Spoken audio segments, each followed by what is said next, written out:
hello everyone, and hello Lawrence. Hello, I'm Lisa.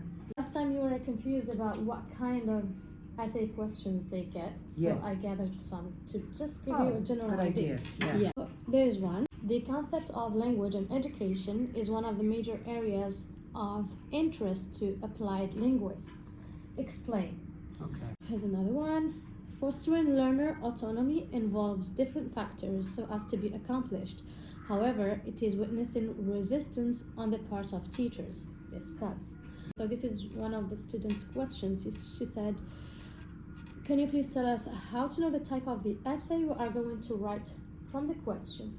And here she is, many students are confused about those directive or instructional verbs such as discuss, argue, explain. Yeah. So how can they tell what kind of essay to write based on that directive verb?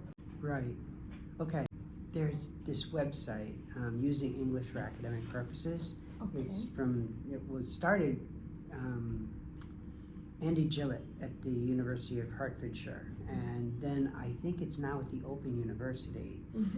But he has he distinguishes between some different essay types.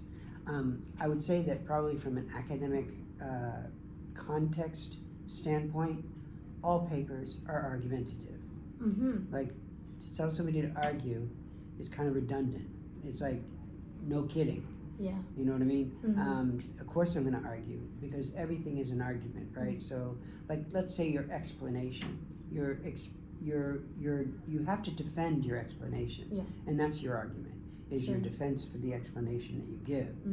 So basically, if you say that something is so and something else is not so, then you have to give some evidence that it's so or not so. You have to maybe refer to some expert educator, language teacher, or something like that, or maybe you give some evidence, like something that's true about languages or not true about language and language acquisition, that kind of thing.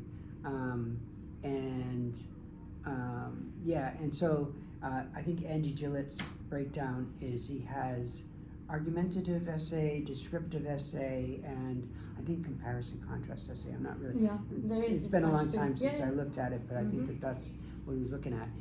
If there is something in there where you're comparing one thing to another, of course you're going to use a comparative contrast essay. And there's a number of different ways to organize a comparative contrast essay, depending on how many elements are being compared, right? So if it's only 3 elements, you might break down the essay into the 3, let's say 3 positive sides of things, 3 negative sides of things, and then come to some sort of conclusion. Or you could look at each one in terms of the positive response to it, the negative response to it, and then the second one, the positive, negative. Point by There's point. a lot of different ways to organize it. With an explanation, I guess you have to basically explain why the assertion that is being made is true, right? So you would have to have some knowledge and be able to defend that idea. So it's a defense essay, really.